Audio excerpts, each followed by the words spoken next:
I'm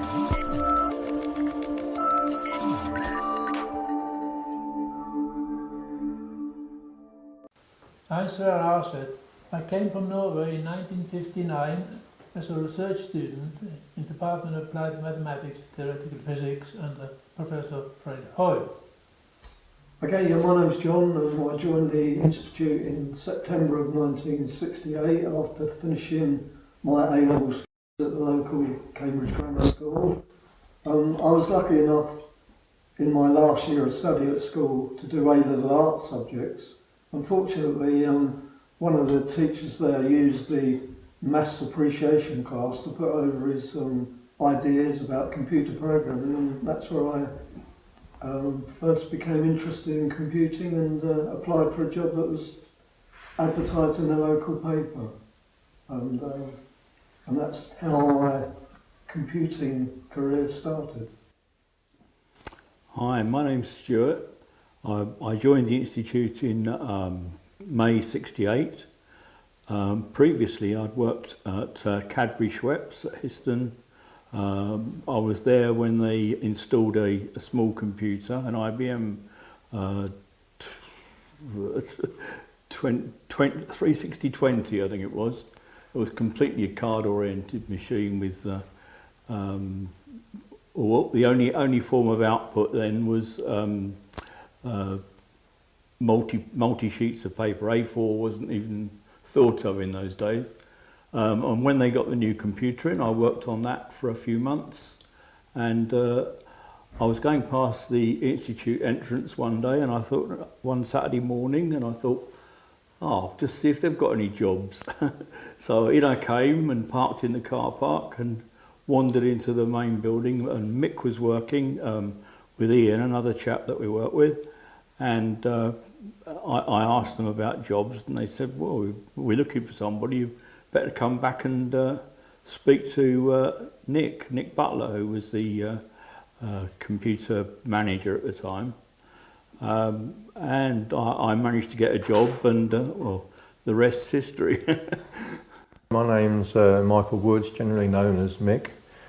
Similar to John, I came to the Institute after my A-levels in maths, statistics and computing. At the time it was generally you had sort of a careers officer or somebody that would come in and interview you and sort of determine the areas that you were strong in and offer likely sort of job lines that you could go into. I lived in Witchford near Ely, so Cambridge was a place where I would need to work, and I got quite a lot of interviews in the Cambridge area, accounting, technicians in university laboratories, spillers, and the like. I'd always been interested in technology and was aware of computing, and I got an interview at the main computer laboratory in Cambridge where the main machine was Titan, which was a bit of, even in those days, an antiquated machine, but worked very well. And following the interview, they thought I was more suited to the role at the Institute of Theoretical Astronomy. So I came along here, had an interview with Captain Westwood, who was the head of the administration side at the time, and fortunately got the job and started in August 1967. On arrival, to my surprise, there was a bloke called Richard Fisher there, who I'd been at Wisbeach College with only 3 years earlier, so that was a good icebreaker for me. I started in August 1967 when there was already 3 people employed as operators. The machine had actually arrived on site earlier in the year. There would have been probably 3 months commissioning by IBM engineers and testing, and so the operation would have started in probably July, August of that year. At the time we were working a single shift system, just days only, and we were sort of starting to get sort of set up as a sort of de facto computer bureau servicing the computer requirements within the university and a whole range of departments. The main computer at the time at the computer lab was a machine called Titan. It was quite antiquated even by 1967 standards. And it had a unique architecture, so anybody looking to sort of move their software onto that, particularly if they were visiting from abroad or away from the country, would have to do quite a bit of rewrite of their software for it actually to sort of run on Titan. Whereas the new machine that we had at the Institute, which was a 360-44, specially adapted and built for scientific and engineering work, the software could be moved from other locations, recompiled with the local routines for the IBM 44, and they were up and running very quickly. When I joined, it was everything was up and running, and they were just going up to, I think it was 2 shifts. So they obviously required more people at that point, and I happened to be in the right place at the right time. I think that was the main reason I had previous IBM experience, and I like to think I fitted in quite well when I came for the interview. I mean, the first thing they asked me was, do you make tea and can you play football? That was okay. I got past that one.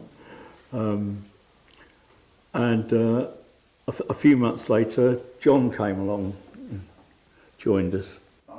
Excellent. Yeah, I joined shortly after Stuart. I can remember sitting in an aptitude test like I think every other computer operator did.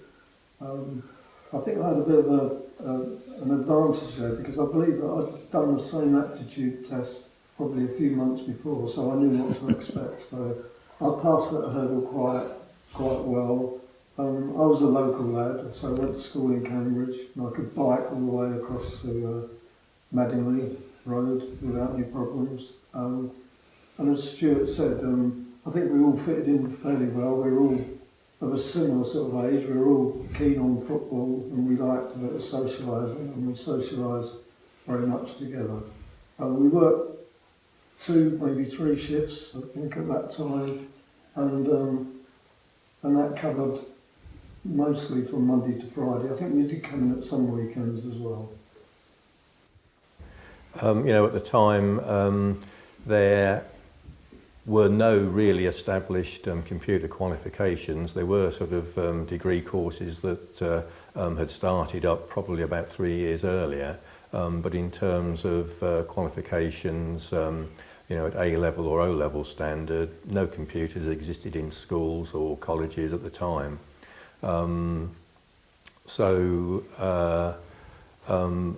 While we were at the Institute, most of us were persuaded to sort of go to the college in Cambridge, the College of Arts and Technology, where we took a range of different computing qualifications which were becoming established. There was a City and Guilds 319, and there was A-level computing, HNC computing, and there were also other qualifications from the British Computer Society that were becoming established. It was all computing, but on there, there were maths elements, there was technology elements, electronics elements, which all were part of the various computing courses syllabus. So in January 1967 I became a staff member at the Institute of Director of Astronomy, and I had already several years experience of using computers. I went to Harvard and used the Atlas computer at Harvard, so I had a working program, a working code. And when the computer arrived on site, I was able to immediately start using it when it had been fully tested and made operational. So I would then have a program on cards, and if we prepare the program with a box of cards, typically one box, or if it grows to a large program, several boxes, and then you would just go into the computer room and hand it to one of the operators and said, please run this for me. Sometimes there would be a queue, at other times there would be nobody using it, so you get a very good service.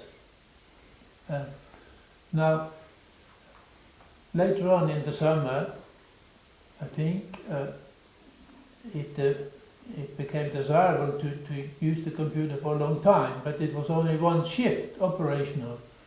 So I had a record of living with the computer for 50 hours when it was continuously working, and the reason why I had to be there was the fire risk. There were magnetic tapes, 2 magnetic tapes, and this was a fire risk, and you couldn't just close the door and go home and leave it to work. You had to watch for security.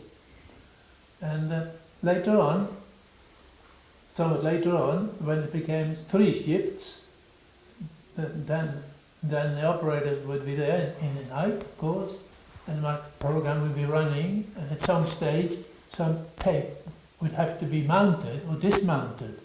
And if the operator might not be awake at that time, I was able to install a bell ringing for when you needed to change the tape, magnetic tape. This was quite amusing, but it worked. And probably some of the operators will remember this. Yeah, absolutely.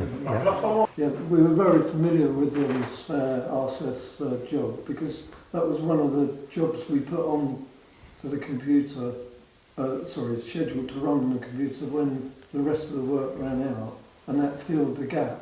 Okay, and as Sverre indicated, it was perhaps in the early hours of the morning or late at night when we were in this position of running his job, and we were aware that every so often the magnetic tape would need replacing. So Sverre engineered that the alarm would ring, and that would draw our attention to the fact that we needed to get up out of our chair and go and perform the task of changing the tape.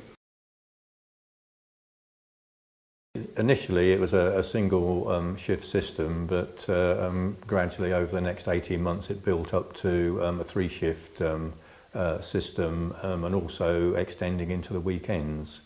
The shift system that was deployed initially was the normal 6 to 2, 2 till 10 shift, but that didn't really sort of fit in too well with the sort of social activities that we had at the time. So we suggested that the shift times actually changed, so that we came in at 8:30 in the morning through till 5:30. The evening shift would run from 5 until about 12:30 at night, and the night shift ran from midnight through to about 9 in the morning. The main reason for that was that we could sort of get out in the evening. It didn't sort of mess up with our fairly active social lives at the time. The response to the request was positive, and it was basically, yeah, we'll go along with that as a trial, but if any of the work doesn't get done to the appropriate standard, if anything gets messed up, then we revert back to the 6 till 2 shift. After about 6 months it was reviewed, and we continued with the shift pattern that suited everybody, much to our delight. It was quite political at the front end, because I think Fred Hoyle wanted to set up the Institute of Theoretical Astronomy in Cambridge. I might be wrong in what I'm going to say, but I believe that the university authorities didn't want it in Cambridge. They wanted it somewhere else, probably in Sussex. Fred, in the end, did manage to persuade them that it should be established in Cambridge. He managed to secure the appropriate funding, and that's how the Institute of Astronomy, or Theoretical Astronomy, actually got set up in Cambridge. and he got the computer that he needed. After about 5 or 6 years, probably 72-ish, he needed a replacement, and the government at the time were not keen on him having an IBM machine. They wanted him to have an ICL machine, which had a totally different architecture to the IBM 40 or the IBM range, and would have been difficult and expensive to sort of move over from the IBM to the ICL. And this sort of went on wrangling for some time. And in the end, the computer laboratory in Cambridge suddenly were able, or got approval, to get an IBM machine to replace the old Titan. And that, by default, suddenly reverted back to becoming the default bureau within Cambridge University. Theoretical astronomy was not approved to get an IBM replacement, didn't get funding, and therefore theoretical astronomy, as it had been for the previous 6 years, faded away. And I think Fred Hoyle probably left and got a job somewhere else. Well, the story about the computing in Cambridge is complicated, but in around about 1972, then for political reasons, the university wanted to buy a new IBM computer, and so they wanted to have many users to justify this, and so we were sort of closed down. But what we really wanted was to get funding for maintenance of this computer. We were not asking for a new computer, and nobody were prepared to pay for the maintenance. Of course, in those days, maintenance was not as cheap as it is today, when everything is very reliable and you basically don't need any maintenance. That's how we lost out. The work that came in from the various departments actually sort of came in as a job. It may well have been on a large pack of cards. It might have been on several trays of cards. The tray was about 2,000 cards, and that was the program code that was being fed in. And at our busy times, you know, we would be sort of rushed off our feet most of the time. Much to Sverre's disappointment, he probably wouldn't have had much time running his software because the 24 hours was filled with other work. But each job that came in actually came with a set of instructions as to what resources it needed, what tapes were required, what disk, and each job would be particularly scheduled and set up. And those appropriate resources mounted and set up for the work, for the jobs to run. We had racks and racks of magnetic tapes available. They were that sort of size, all with serial data on. There was some stuff with disk, which would be random access. In 1964, I went to California to compute, because they had excellent facilities there. But when the Insitute computer started, then the Americans came here in the summer especially, and there were several people who had very big computer requirements. So we had some really famous American astronomers coming here to get free computing. So this was it made us very popular. People wanted to come visiting, especially in the summer season. But Professor Aarseth, a very famous astronomer, calculating about the evolution of stars, the sun and of stars. That's a big computing requirement. And there were several Americans who came regularly, several seasons. They came again the next year. So we were very popular for that reason. Most of the astronomers and the other users from the departments, they got a fair grasp of what the capabilities of the machine could do. They wrote the code. It's not that we didn't write some code, we did, but we didn't actually write the code for them. They wrote the code for themselves. They knew their requirements in detail. and some of that detail was very, very technical and detailed. We did have an operating system. Clearly there was an operating system that handled all the functions. Their jobs, if it was on punch cards, would be fed in. It would go through the Fortran compiler, which would convert the code into machine code. It would then go through a process of linking all the resources that were required. So there would be a routine that would sort of link that program, and every time they got a read or write statement, it would have the appropriate sort of code linked in that would make the card reader or the printer work, or the mag tape read or write. That would go through, and then once it had all compiled, the job would then execute for as long as required. There was generally a sort of cancellation time, because often errors were made. Program was in a loop, and it would sort of still be going today if it wasn't cut off. Sverre's was a particular green program, in that it sort of processed and processed and processed for several hours, and it would probably produce about 1 or 2 lines of print. Others, on the other hand, would produce vast amounts of paper output. We did have graph plotter as well, wasn't it? We had a graph. Yeah, eventually. Yeah, we had a graph plotter as well, which some of the users utilised.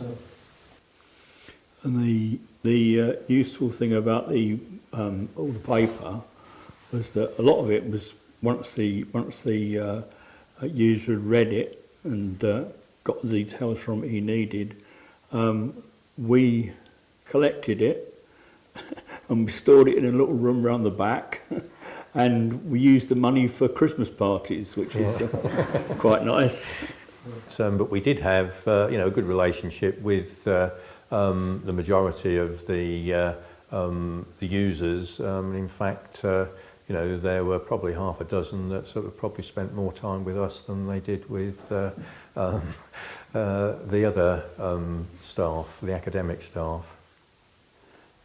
Tea breaks, we had a kettle brewing most of the time, I think, and it was quite a relaxed atmosphere to work in, and we had our own little break room with a desk and some chairs and things in there, and we really used to live in there when we weren't actually operating, and that was like our little den, if you like.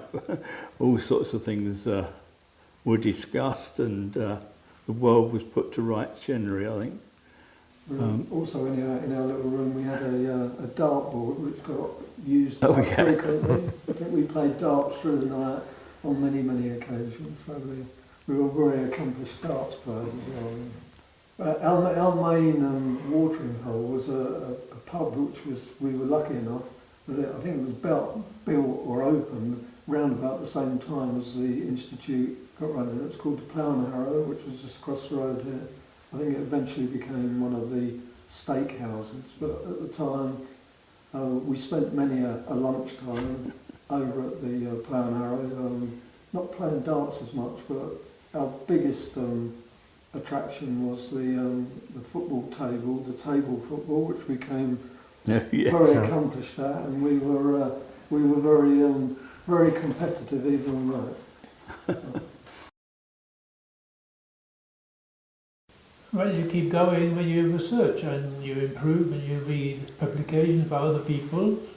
And in 1970 I organised the first IAU, International Astronomical Union, colloquium in the Institute about the problem I was studying.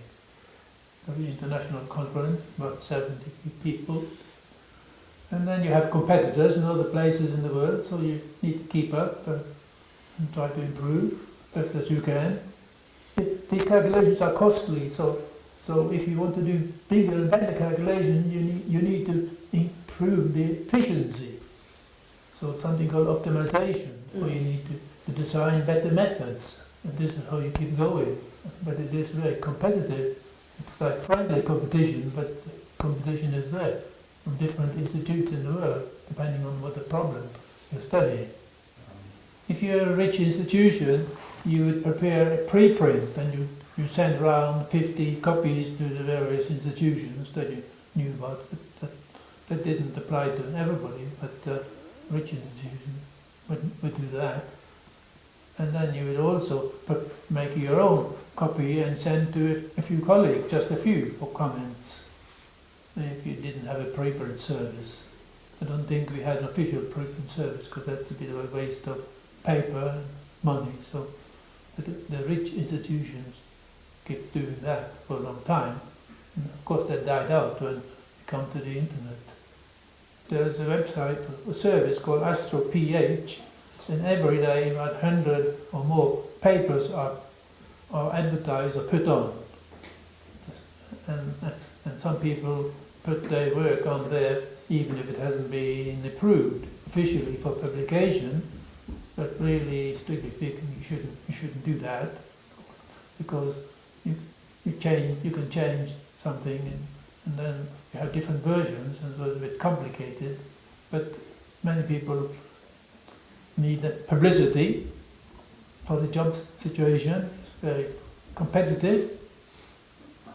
So this happens every day, 100 publications or more appear, new ones appear.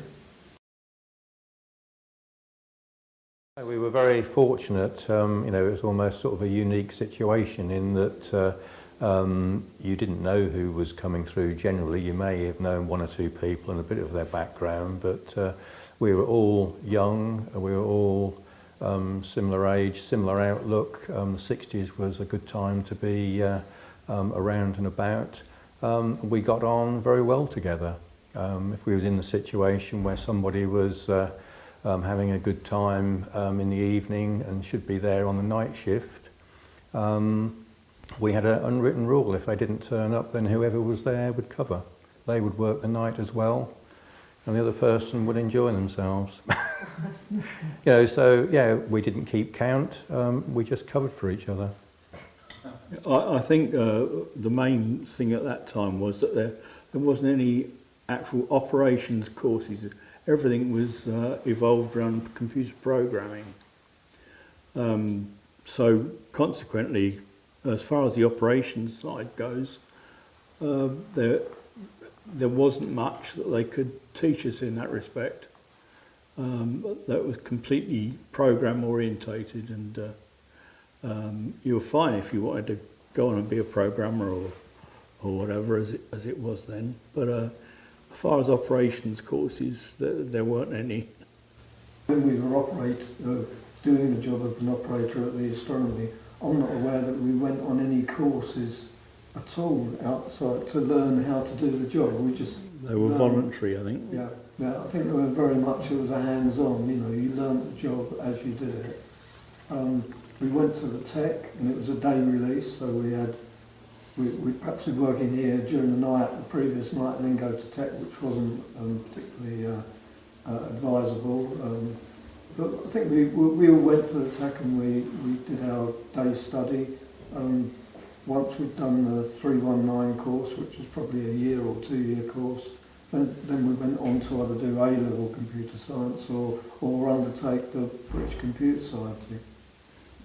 Society courses, which were quite long courses, weren't they? 2 or 3 Yeah, they were. courses. Yeah, they went on. Yeah, they're the equivalent of a degree course now, yes, weren't they? Our head operator was a chap called Roger Harding. He was came from a technical background, I think. Like myself, he'd been in the RAF previously, and also the computer manager, Nick Butler. I'm not quite sure what his background was, but I guess it was probably academic. we used to have on the fire warning board. We had a separate room where the users would punch their own computer cards, so they'd sort of key in the code into the cards, and We had one sort of user that was sort of a regular in there for setting off the fire alarm. Peter Eggleton was his name. And it was quite often you think, oh, number 4, Peter set himself alight again, and he'd have his pipe in his pocket and his jacket would be sort of smoking away. Another occasion as well, it was again Peter Eggleton. He'd come down, I think, from York University, and he had 2 big trays of cards. And it's important because the instructions have to be in a set order. There were 1 or 2 techniques that were used to make sure that you could keep your block of cards in order. One was to draw a diagonal line across them, so you had some rough idea whereabouts in the deck it came. The other one was to have sequence numbers on them. And Peter came and he got them sort of piled upwards, not very neatly, and somebody spoke to him and he sort of turned round and caught one of the decks of 2,000 cards with his elbow, and it went all across the computer department, and there was Peter with all sorts of expletives. But he came back 2 weeks later and he had to then sort of recompile it, get them back in order, and have the job running. So it must have cost him 2 weeks roughly to get that sorted out.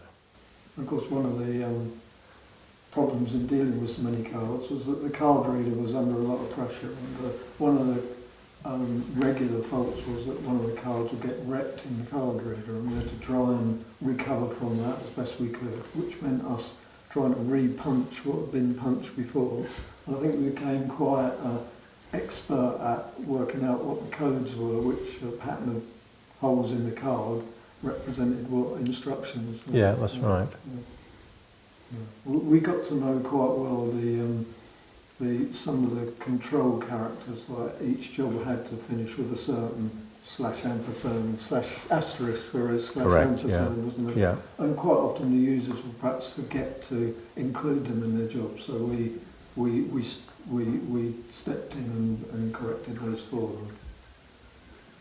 If one card got in the wrong place, you would know it, and it happened when I went to California. Then the man in the customs had taken up a card and put it back again in a different place, checking, and that took a long time to fix. But here I didn't have any disasters. We did have a disaster in our computer, and I think it was leading up to one sort of holiday time, which I think was a Christmas time, where, as Mick alluded to earlier, we used to recycle the output, computer output, and I think just before Christmas one year we had a delivery of these boxes of paper, and we perhaps weren't that flushed of places where we could store it, so we stored it against the main CPU, and as a result the CPU overheated, and I think we were off the air for some considerable time, much to the annoyance of Sverre and his fellow users. But the actual machine itself needed quite a lot of engineering support. We were fortunate in that it had been agreed that the IBM engineers could use theoretical astronomy as their base. So if we had a problem, then often we got an engineer on site, so we could actually get the problem sorted quickly. But I do remember one particular problem. We got this intermittent problem. It had been going on for months and months.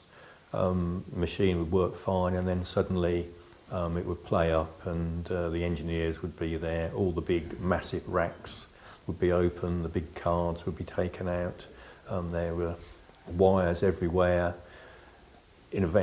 Eventually they would sort it and it would be back running again, and then this intermittent fault would come back again, and eventually it was traced down with somebody, I think with a magnifying glass, had found a small sliver of metal wire that was just sort of moving through the matrix and shorting things out.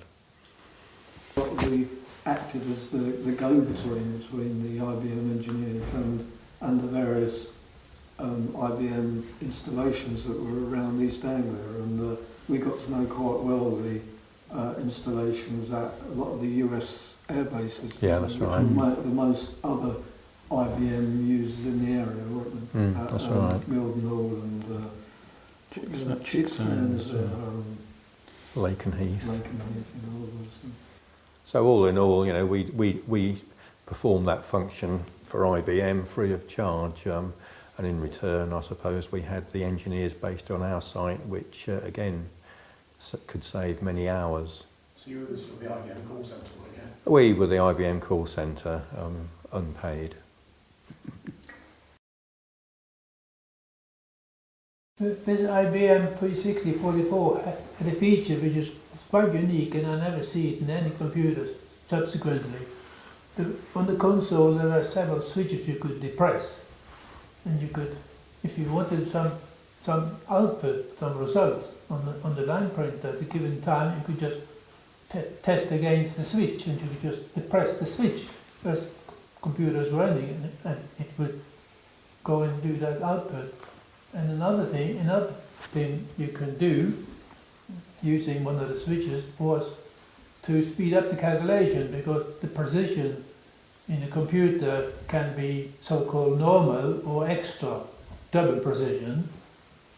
But with the same code, if you press down one switch, you could have not just the normal, you could have the normal and halfway to the extra precision. And that would speed up the calculation without sacrificing the results if you knew what you were doing. So this was really a very nice feature. What was Stephen Hawkins a user of our computer? Did he use the computer facilities a lot? He was never a user of the computer, as far as I know. No. But I mean, he could have students who were users of the computer. He could easily have, and I don't remember. Because he was at the Insitute in the late 60s, wasn't he? Formerly he was here for a bit, yes, certainly. Was he? Right. Yes. In about 1962, I could be wrong by 1 year, he came to Applied Maths, and for the best part of a year I was in the same room as him and Jan Narlikar and a fourth guy for almost 1 year. At that time, when he came from Oxford, he was walking, and I didn't spot it, but I think he had a limp. I just didn't spot it first, and then later he turned a stick. There were times when he had like an invalid car during the sort of late 60s, and Yes. he often required help to get in and out of his car, and I think he probably had it close to the entrance so he could get in and out there quite easily. The bulk of the jobs that came in, you know, in actual physical size, the Medical Research Council, they had a lot of their work actually delivered by Securicor. So it would come from the hospital site, Adam Brooks Hospital site, it would be brought down here, particularly for the evening shift. They would bring stuff down and they would collect a lot of stuff and take it back. The Medical Research Council, you know, for work during the day, they would have 2 or 3 members of staff would bring the work down in the car. They would have an allotted slot of, you know, 2 hours when most of their work would be run, and they would take the output back at the end of that. There was no limit. I don't even know what the basis of the charging was for the Bureau service, or whether there was any charge at all. That was something that us as operators didn't get involved in.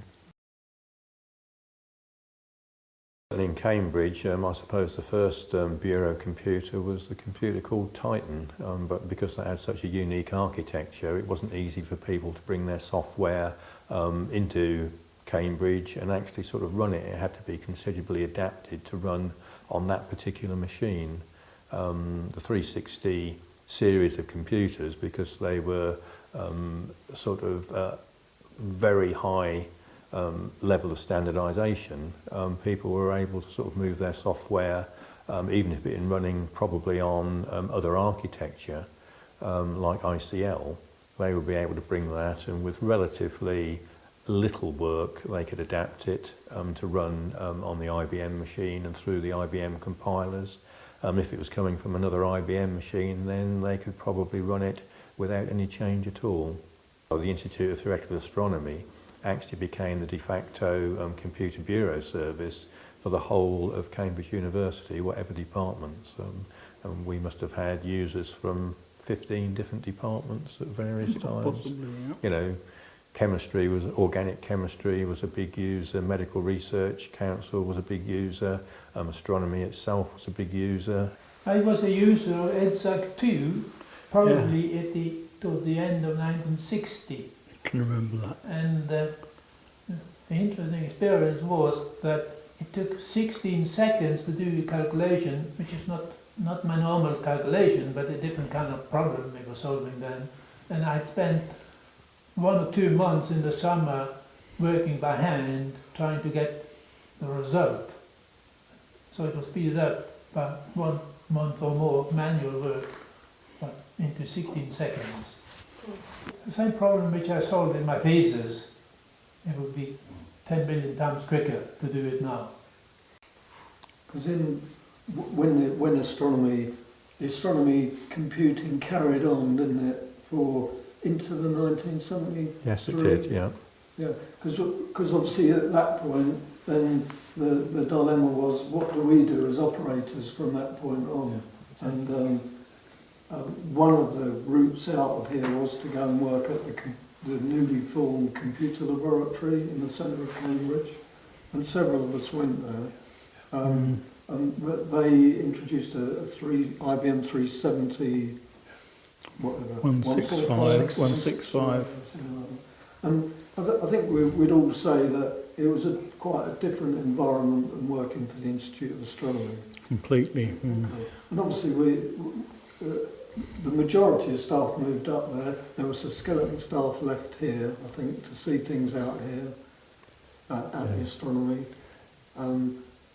It was different in that there was a bit more, I think we could say, like robotic, really. You were spending more time putting tapes up and changing magnetic discs, and the undergraduates who were being taught basic computing at that time, they used to come into an area in the computer laboratory called the cafeteria, and they used to come in after their lessons where they'd been taught basic computing and they'd punch their cards up. They actually submitted the jobs themselves in the cafeteria area, so they would submit the job through the card reader.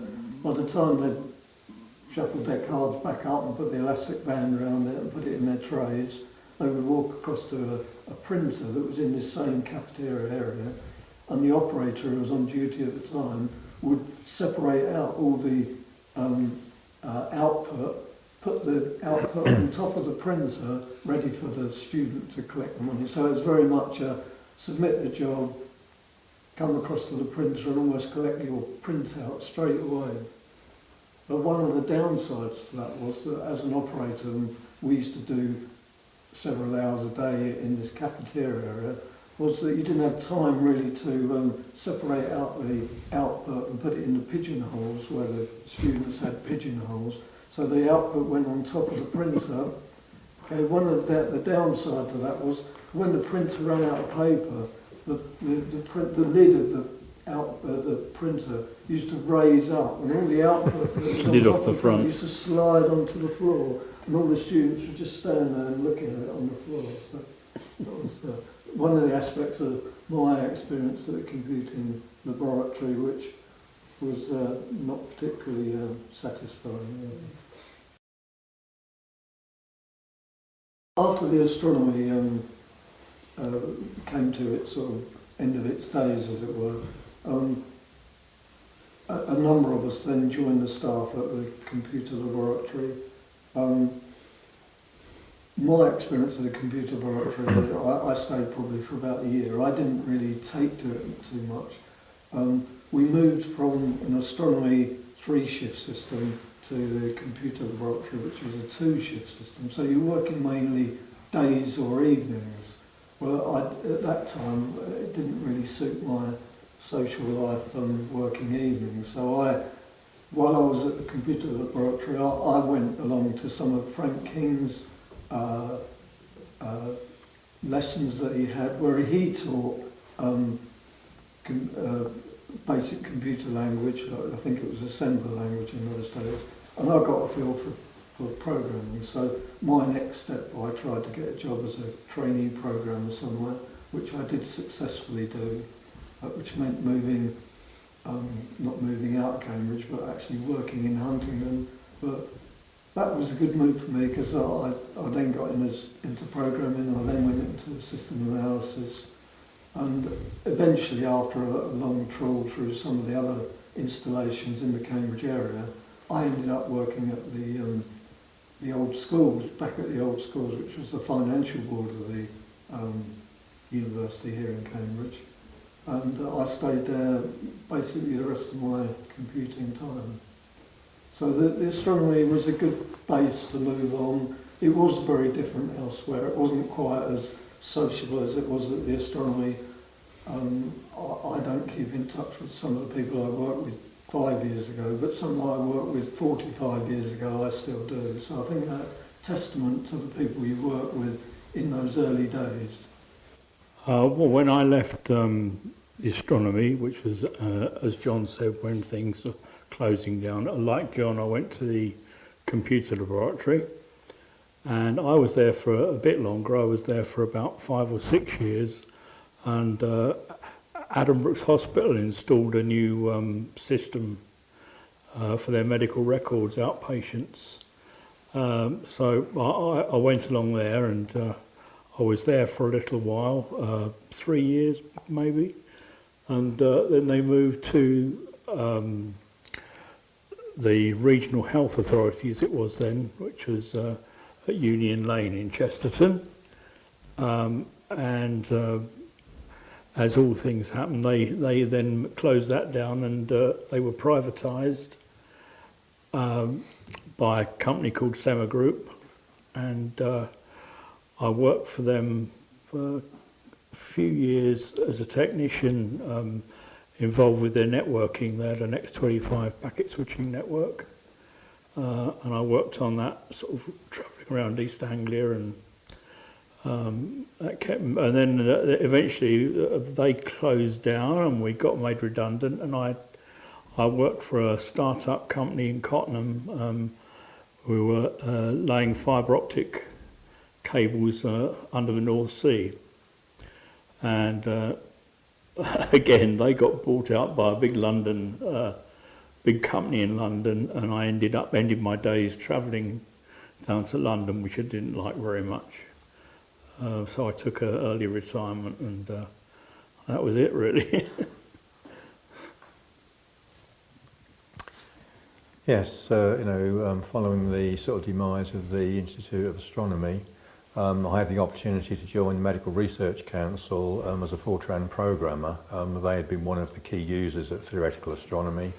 So I went there to work for Doctors Bob Diamond and Andrew McLaughlin. I worked there for 2 years, and I'd been promised a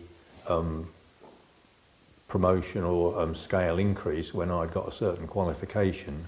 When I actually attained that qualification, they said they had no record of it.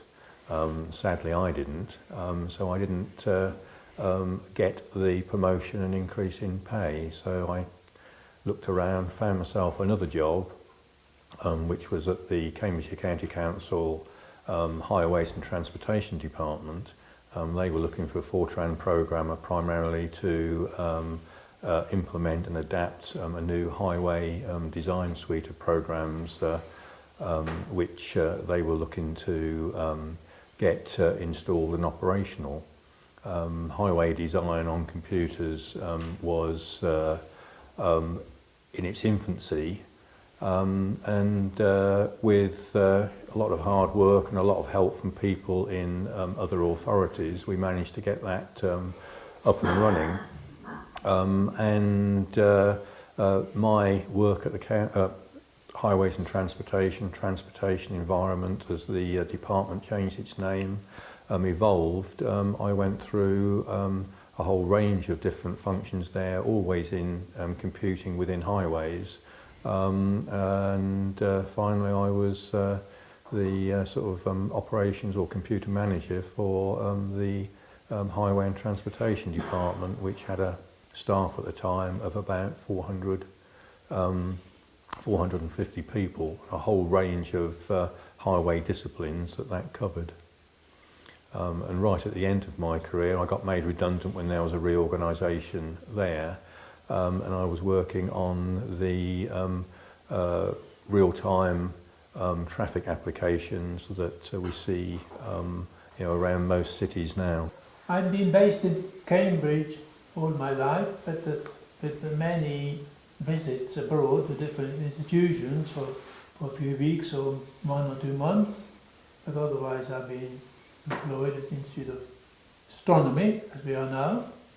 And I retired at official age. I retired without a permanent job. I was a postdoc all my life. And various rules were broken, and it can't be done again. But, So it was a very good, well, we explained that a chess player, were an eminent chess player. Do you still play chess? now I became a mountaineer A mountaineer, right. instead.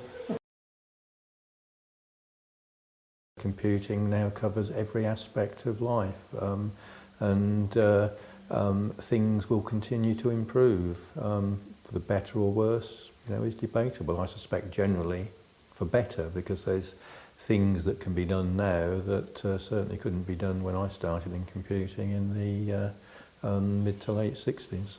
These days we are using the technology from gaming to get faster computers. There's something called graphics processing units, and when you stick that into a PC, you got a small supercomputer.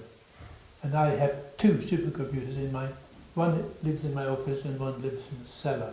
What I do is a huge computer game. Yeah. I think the key thing is that there's so much established software that's been written over the years. People use the computing facilities as a tool. They don't have to sort of write it. A good example is word processing, email, spreadsheets. You don't have to write the software. You just fill the boxes in, and you follow a set of appropriate rules, and you have a very powerful tool there that you'll be using in the office environment. Quite often there's things that you want to do, in programming, but the technology is not there able to do it, and then there's a development, and then it is able to do it, and the programming fills that void and pushes the technology that exists to its absolute limit. A computer program develops, evolves. You improve it, you expand it, you add features, and you change some basic methods. And it's very, very complicated. There are many things going on, and you take advantage of later development. If somebody comes with a better method for doing something, you're always looking out for improvement. So it's very competitive, and on a bigger and bigger scale. You can run your programs on the biggest computer in the world. I never used anybody's functions or routines, except for one, sorting. Sorting something, I use a package, very small thing. My code is on the web. You can take it off the web without paying a penny. So it's all there, but it needs some effort to understand it, to be able to use it. My last student was 99. He's sitting in my office now. He come from Australia. He's a professor in Australia. He has been spending 1 semester there now. But in Cambridge this is not very popular, but the rest of the world there are about 30, 40 people who are using my code. And I'm actively in touch with them. So it's kind of busy. I'm busier now than I was when I was working. Is it more difficult to, if you come up with an idea, I don't know, if you've got to take, Stephen Hawking's had a big idea about the beginning of the universe. Is it more difficult now to hold on to your theory, if you like, without letting everybody know about your ideas? Is it, or is everybody happy to exchange ideas? Well, it's a very complicated story, and I don't make new theories. I just calculate and make simulations, modelling. That's the basic word, modelling complex systems, and to understand what's going on using the laws that we already No. So there's another area as well, you know, you sort of look at the way, you know, banking and online payments has developed. You know, you go back to the 60s and, you know, there'd be somebody crunching away in the background to keep your account and hopefully positive balance, you know, in check. Whereas now, you know, the ways that you can actually pay, move money around has sort of improved, you know, immensely. And one of the problems that I think a lot of the big financial institutions have is they've got a lot of ancient code that they're still trying to adapt, and that code was not designed to work on the facilities that are available now. It's such a massive job to, an expensive job, and that's the key thing for them, to actually rewrite all that software for modern, current techniques and technology that's available. So they just have got a lot of that old core antiquated software that they're still using, and it's not up to the job. And in science, the people are pushing to the limits in all kinds of problems. This isn't just astronomy, but all active fields in science are pushing the limits in computing. Everybody basically have their own PC, but then they have also access to supercomputers if they have a grant. The drawback with a supercomputer is that there are many people wanting to use the time, and so you have to wait for results. If you have your own desktop or small supercomputer, it's yours and you can get results anytime you like, and that's a great advantage.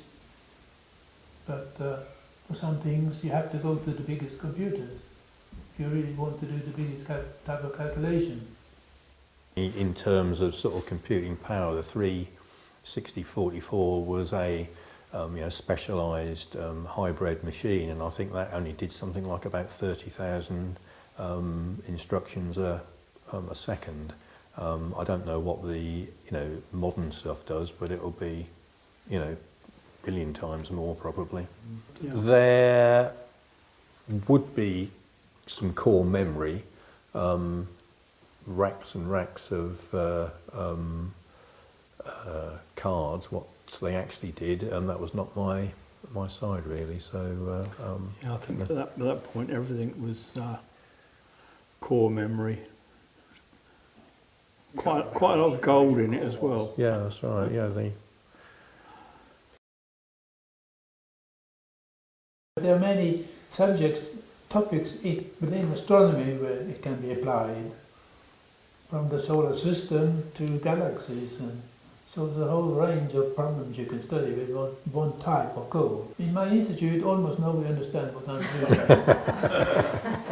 For example, solar system, where are the planets, how are they moving and interacting, and so on. But that is done by official organizations. Of course, it's an important problem, so some responsible people. But modeling means you're exploring new situations and new systems, new type of systems, including black holes in star clusters. There can be some black holes, but nobody has seen them yet. But I feel they must be there, so I'm modeling such things and to explore different ways. But certain problems have finite answers. But if you're modeling something, typically it means there's no finite answer, but you're getting some insight into this problem, and you can write a paper, and other people can discuss with you what you've done and so on. Do you have somebody to take over your work after you've finished? Do you have an apprentice or? Well, I was at this workshop. 60 experts were there, but nobody seems willing to take over at the moment. But one day they have to face it. What I do is experimental. The computer is like a tool. You try to understand certain things using this tool, and you know some of the facts that you're putting in, and then what you get out, you can try to interpret it and see can it be observed, something like that. But basically, it's modeling and experiment. doing experiments, but you are in control because you are writing the code. So it isn't speculating, it's calculating.